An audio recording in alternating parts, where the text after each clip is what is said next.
Hello, my name is Anastasia and I am a lawyer of the Bar Association, the Board of Lawyers of Ukraine.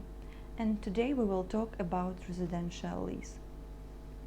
According to Article 810 of the Civil Code of Ukraine, under the residential lease contract, one party, the owner of the housing, the landlord, transfers or undertakes to transfer to the other party, the tenant, the housing, for a certain period for a fee.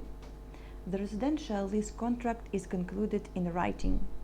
In case of the contract concluded with an individual, both parties put their signatures on copies of the contract.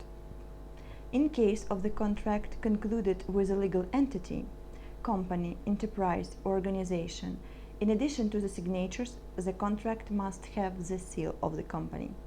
And it should be noted that there is no mandatory standard for residential lease contract, and in any case you can offer your version or negotiate the clauses in existing agreement with which you disagree.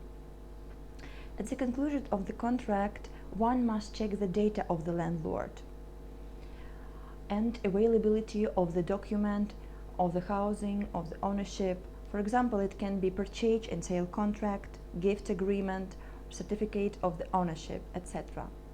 Take the time to include in the contract the data of the owner and his address, since according to the Ukrainian legislation, it is your obligation to provide the information on person in case of clauses brought against him.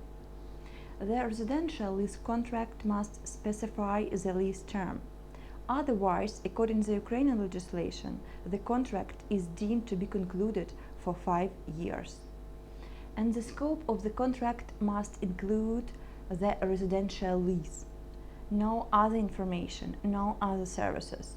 Sometimes realtor put in this section information services, but you must know that it is different kind of contract. So it was general information about residential lease. And if you have any question, we will glad to help you.